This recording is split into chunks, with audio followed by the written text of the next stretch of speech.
क्या कोई सोच सकता था कि वांग पिंग बार बार वांग लिन से साधना करने की अनुमति मांगता रहा। तो उसका कारण स्वयं वो नहीं था, बल्कि वर्षों पहले किए गए एक वादे को निभाने के लिए। एक ऐसा वादा जो कभी मजाक जैसा लगता था। कहानी को आगे बढ़ाते हैं। वो वृद्ध व्यक्ति जमीन पर गिर पड़ा। उसने तुरंत अपनी भंडारण थैली से एक संचार जेड स्लिप निकाली और वहीं उसे चकनाचूर कर दिया। पहले वांग पिंग का उपहास करने वाला बैंगनी वस्त्रधारी युवक पूरी तरह स्तब्ध रह गया। वो वहीं जड़ हो गया।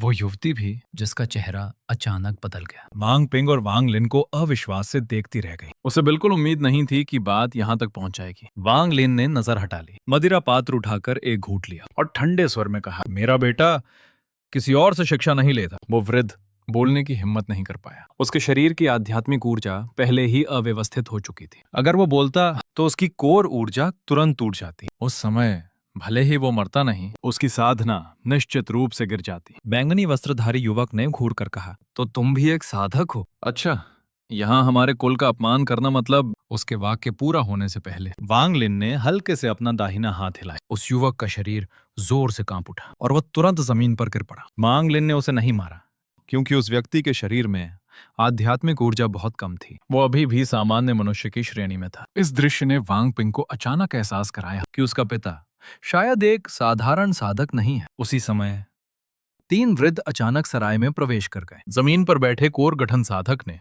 तुरंत इशारा करते हुए कहा, चाचा, वही है जिसने मुझे घायल किया। यह सुनकर उन तीनों में से एक वृद्ध ने ठंडी नजर से वांग लिन को देखा और कहा, तुम इतने निर्दयी हो?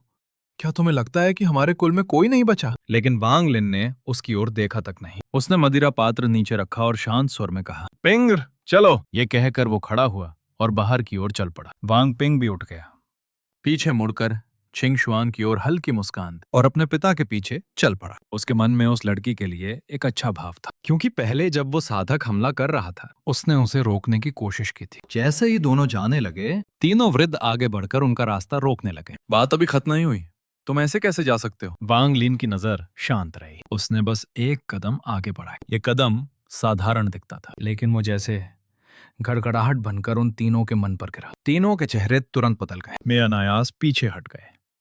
वांग लिन उनके पास से निकल गया। उसकी आवाज बाहर से धीरे धीरे भीतर आई, ये केवल एक बार है, दूसरी बार नहीं होगी। यह सुनकर सभी साधकों के चेहरे पर भय दिखाई दिया। सराय से बाहर आने के बाद वांग पिंग ने कुछ देर सोचा, फिर पूछा, पिता, क्या आप उस कुल को जानते हैं? वांग लिन ने कुछ नहीं छिपाया। हमारे बीच कुछ संबंध रहा है। मैंने कभी वादा किया था उनके कुल की 100 वर्षों तक रक्षा करने का। यह कहकर उसने हल्की मुस्कान के साथ वांग पिंग की ओर देखा। वो लड़की छिंग शुआन बुरी नहीं है। यह सुनते ही वांग पिंग का चेहरा लाल हो गया।